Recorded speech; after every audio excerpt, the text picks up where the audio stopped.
Magic on a... Hi, this is Aurora. I want to show you my book of shadows and lights, which is basically an art journal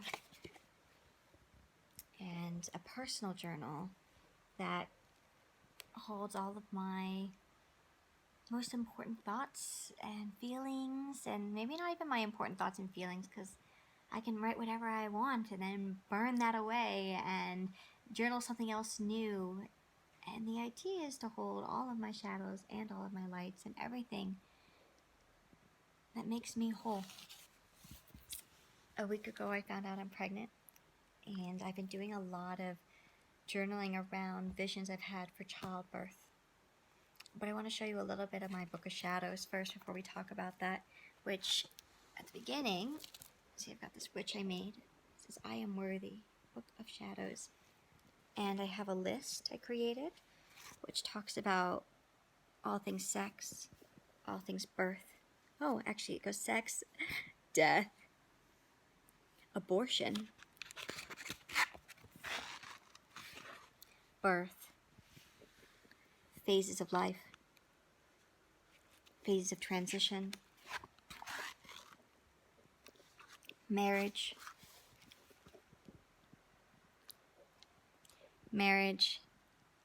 parenting, men, spirit work, psychic work, and it continues. I'm not going to even go all the way through, so it continues to all types. And in my book, I want to show you, so I started this art journal circle with our book of shadows recently, and this is one page I did. As part of our group, I created a sigil, and a sigil is a symbol with magical intention. It's a symbol that holds energy to help manifest something that I desire, something I want. So this is a sigil that I made that is encoded with the word mother. And when I found out I was a mother, I created the mother button. So when I push this button, I feel what it feels like to be activated into my mother self. And I wrote about the Empress. It says, the Empress is a queen. Yeah, I'll show you. The Empress is a queen. The Empress is a queen who teaches the art of matrimony. Her power exists in the merger of two parts. She speaks for the sun and moon, and she stands for the polarity and opposites, as an alchemical birthing of the one. The Empress is the embodiment of springtime. She teaches about sex, family, and parenting. She is the fertile goddess that mothers pray to bless their family and home. And then I continued with this beautiful mama with the world within her belly. They say in the Woman's Mysteries that women hold the cosmos, the entire universe in their belly, and we track the world. It's how we're able to conceive and give birth in alignment with the cosmos. And with that, women are innately connected to the stars, but the astrology. We're naturally oracles. Like, we don't have to go listen to all these astrology reports. It's within us. So it says, know that the seed of creation lives within you. Your womb reflects the waxing and waning of the moon. Your breasts shine the brightness of your heart like the sun. Your belly contains the entire cosmos. And I spoke more about just different writings that I've done. And this is to remind me of all the women who have given birth before me, and that we're in this together. I wrote some other pages that I want to share with you. A lot has been coming up for me about the web. The web is the grid system that connects us all, I guess. Like, the idea that every woman's womb is connected to every other woman's womb. The idea that we're all connected to each other, and we're connected in a way of life and death and the above and the below. I'm connected to my mother and her mother, and I'm connected to my children, and we're all connected in this grand plan. And I've been journaling about the web in birth. and the embracing of both life and death and birth. That when we give birth, we are touching that portal, we are touching that opening between worlds, we're touching the in-between. And that not so long ago, many women died in childbirth. Today, women don't die, they transfer. But even that transfer, I mean, unless you gave birth in the hospital, and so, depending on what intervention you need, when you need an emergency intervention, it's almost like your soul died and you got resurrected. And I've been musing with that concept around life and death. It's very common that when a new baby is born, someone else dies, a grandparent dies, a great-grandparent, an elder dies, that we're all connected in that way. And as I was saying, in the same way, some women, more likely in the past, did not make it through childbirth and they died. Now women may need C-sections, they may need emergency care. And I've been musing with the psyche, like a woman's psyche before she gives birth, and the ritual initiations that we need to prepare for such a huge rite of passage. A rite of passage, a time where we get to look life and death in the face, and through that we become even more alive. We become more fully alive. You know, I'm a part of a lot of the alternative spiritual community, and I actually am coming into a place in my life where I'm embracing a lot of different trains of thoughts from more mainstream and alternative, and finding my own way.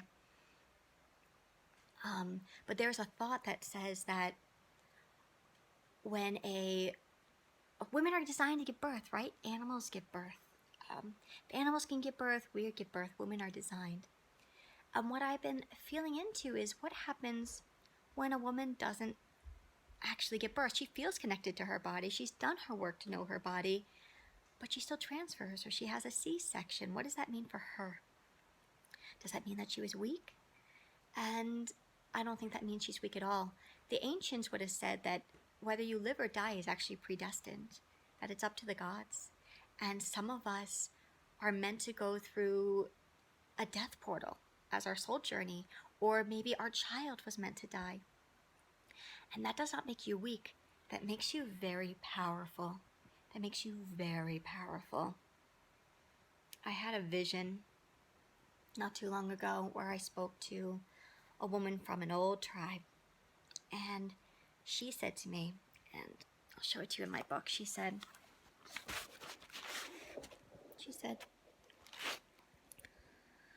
all women have given birth, and this is at a time when all women did give birth in her tribe. All women have given birth. Some of us live, and some of us die, but through the portal we find our place in the web of life and death, and each other. And I did a new page, Sacred Life and Sacred Death, and the initiation rite. This brings up also the transition from menstrual blood to birth blood.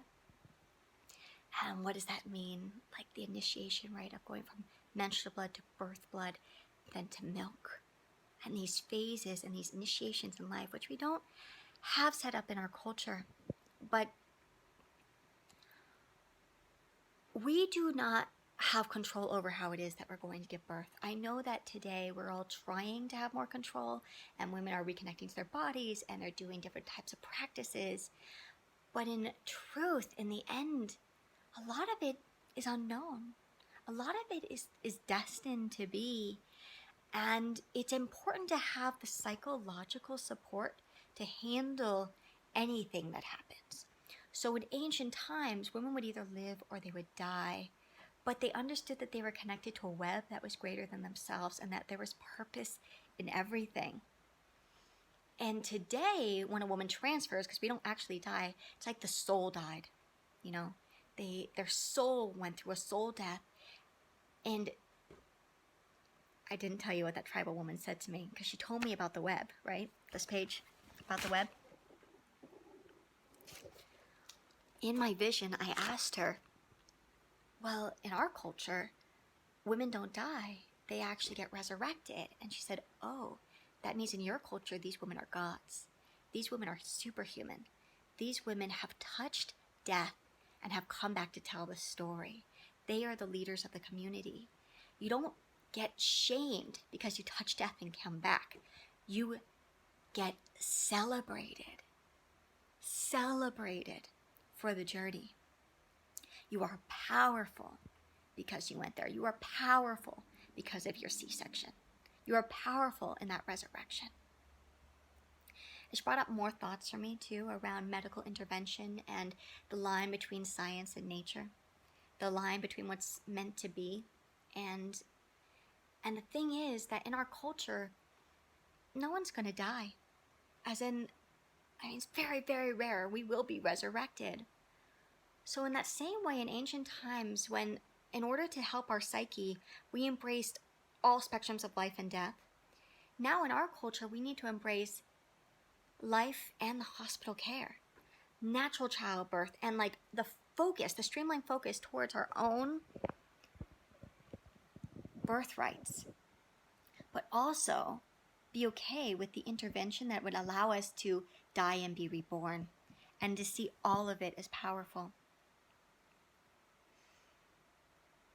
I had Diana, the goddess Diana, come to me the other day, and she helped me with a birth initiation rite. So other cultures who were dealing with life, death, the in-betweens, they had more initiation rites and rituals to help us psychologically cope with Earth. On planet Earth, things live and things die. There is pain and there is pleasure. We cannot control the outcome of everything. So they did many, many things to help us understand death and life. And Diana was talking to me a lot about the transition between menstrual blood to birth blood, and I guess I'll go there. I don't want this video to be that long, but so for the past 10 years, I traveled the country teaching the women's mysteries, and I taught the menstrual blood mysteries, and that is where women learn the power in their shed, in their authenticity, in their vulnerability, but the power of their blood and what it means to be connected to every single woman through the womb, through the red thread, to be connected to the moon, to the stars, to every month PMS, and become really psychic and really cranky, to get in alignment with who we really are. And when we shed what no longer serves us. I taught the path, what we call it the red feminine, which is about women reclaiming these parts that are usually shamed and finding our power, right? Finding our power in all of that. And Diana told me that I was never red. I never fully claimed my power. The way I'm going to claim my power is through the birth blood. That the menstrual blood is only a step, like a training ground for the birth blood. And that when, in the vision, she said that when I cover myself in the birth blood of all women, which basically means when I cover myself in the stories of all women's births and their first 3 years of parenting, that will help me get closer to my power as a woman, that my power comes from that transformation and transmutation. And my power comes from looking at myself as both life and death, as both pleasure and pain, as both, someone who had that amazing natural childbirth and survived, but also possibly the woman who tried and transferred and ended up having a C-section. I am all of that. I am all of her. And she said to look at myself. In the ritual, she had me look at myself in a bowl of water and then pour menstrual birth blood over it. Though, if I see myself redoing this ritual, which I actually believe that birth initiation rituals are very important, and I'll explain why after this, but pouring wine, instead of blood, wine into a vessel. I hope you're able to follow me, by the way. Pouring wine into a bowl and looking at my reflection as if I'm looking into my own blood, to embrace myself as both life and death, to embrace myself as both pleasure and pain, to embrace the full spectrum of life. And in that, to remember to let go of my past, to let go of my future, and to be really present with what the universe has given me, to let go of the control, or at least to have the power to know what I can control and what I can't. We need initiation rites to help us cope psychologically with Earth, with the truth of this planet. And so my hope actually is to gather women who are more shamanic in nature and understanding that we, at least I believe, that we are a reflection of nature. There is everything on this planet, and there is red lava representing the death, and there is waterfalls representing the life, and we are all of it. Birth is the moment where we need to be okay with it all. So that's what I want to share with you. I love you. The power of you me is here to create magic on